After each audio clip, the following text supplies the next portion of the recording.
L'espace alpin transfrontalier est riche d'une histoire commune dont témoignent les nombreux vestiges de châteaux visibles encore aujourd'hui en Haute-Savoie et en vallée d'Aoste.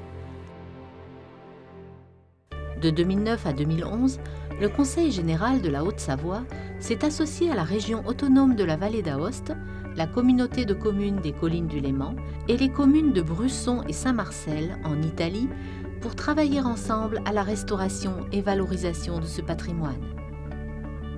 L'intérêt renouvelé des populations pour ce patrimoine, même ruiné, a permis la naissance d'un projet de coopération franco-italien, Avers, des montagnes de Château.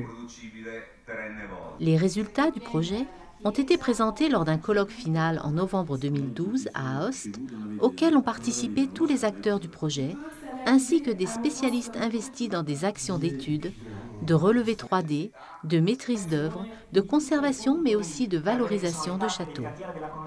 On a pu en effet travailler sur les monuments et selon toutes les actions qui ont été prévues dans le projet, dans une façon très constructive et aussi avec un changement direct avec toutes les situations, les choses à faire, tous les choix qu'on a fait dans le projet, on a eu la possibilité de le voir ensemble, de se confronter et d'avoir aussi les résultats, les résultats après qui sont représentés dans le colloque.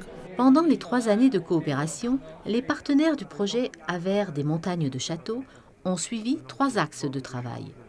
Un inventaire comprenant des bilans archéologiques, historiques et sanitaires, couvrant des sites de châteaux en ruine ou encore en élévation, une recherche expérimentale sur des sites pilotes, pour la Haute-Savoie, le site de Châteauvieux à Allinges, et pour la vallée d'Aoste, le château de Graines à Brusson et celui de Saint-Marcel.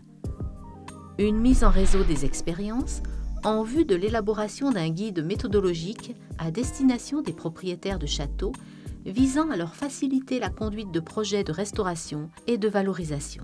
Je pense qu'aujourd'hui, on a la capacité de proposer... Dans le cadre du projet Avers des montagnes de Château, le Conseil général de la Haute-Savoie a mené différentes actions.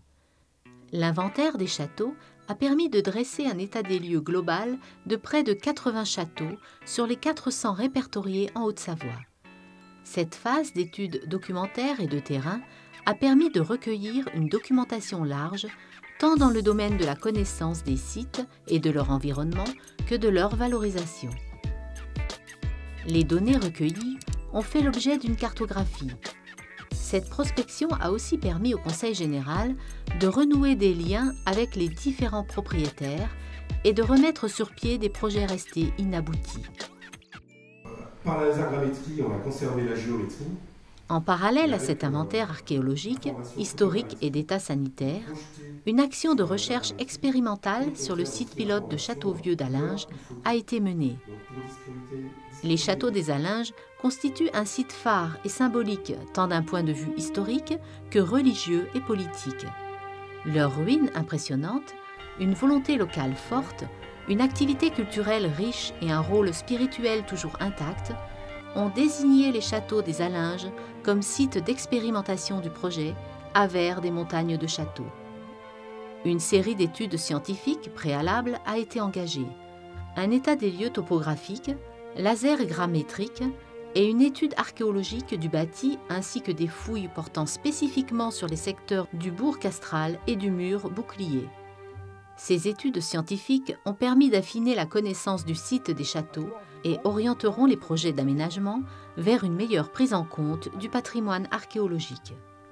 Le partage d'expériences professionnelles, et à la fois sur le plan scientifique et sur le plan de la restauration, est un des axes majeurs de ce projet, même si l'éloignement entre les différents partenaires ne rend pas aisée cette collaboration.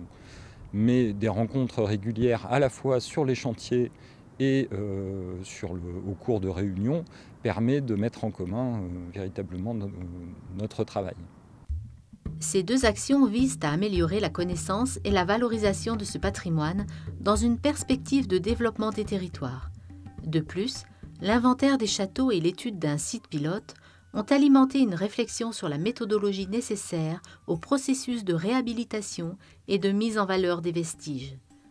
Cette méthodologie a été traduite dans un guide à destination des propriétaires de châteaux, publics et privés, dont l'objectif est de faciliter la mise en œuvre de projets de restauration et de valorisation. Le programme AVER est la destination de produire un outil pédagogique pour les propriétaires de sites, d'anciens vestiges en ruine, peut-être plus à l'intention des services techniques d'appui, au niveau de la population, de la mairie, sensibilisation évidente, un intérêt de savoir où on va, plus de lisibilité, ce qui nous aurait d'ailleurs permis d'être plus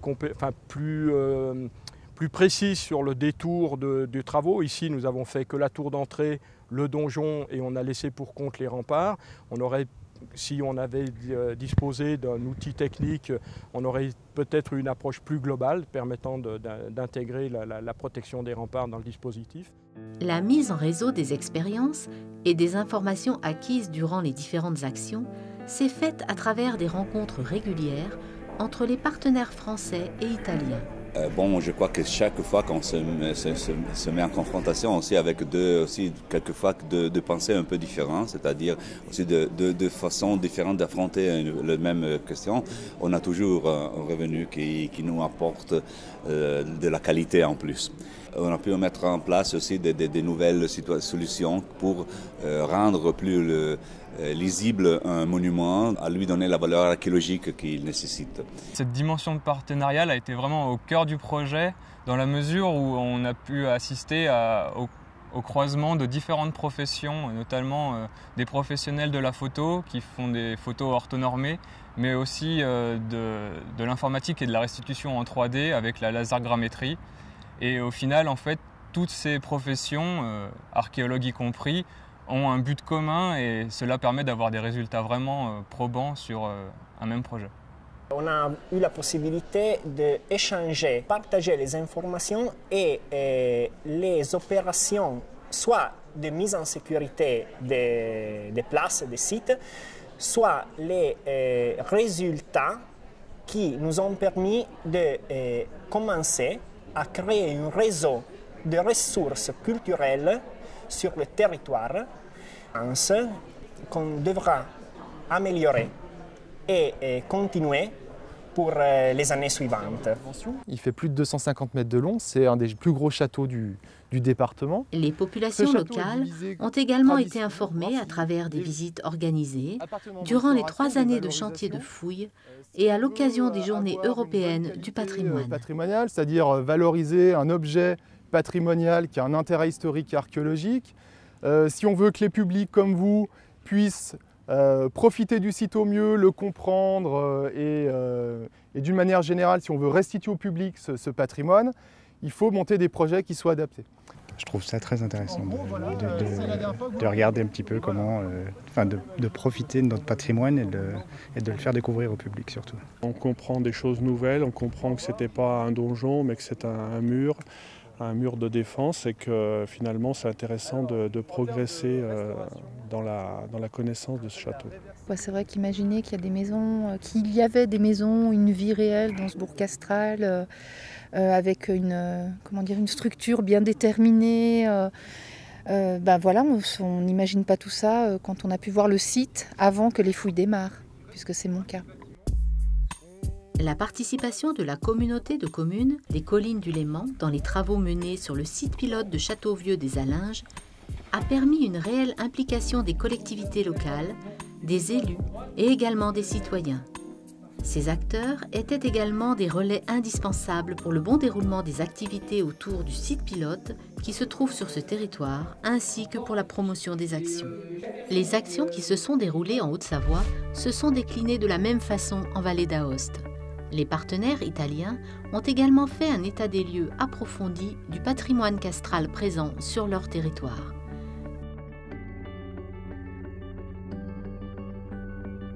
Cette action d'inventaire s'est doublée d'une action de recherche expérimentale sur les 2 sites pilotes que sont le château de Graines à Brusson et le château de la commune de Saint-Marcel.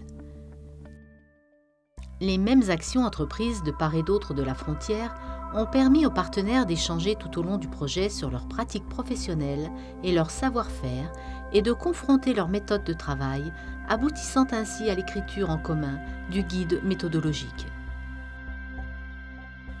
Ce projet aura permis de conforter, à travers une coopération, un héritage transfrontalier qui s'est constitué à partir d'une histoire et d'une culture commune, résidant dans l'existence d'un patrimoine castral important et souvent méconnu.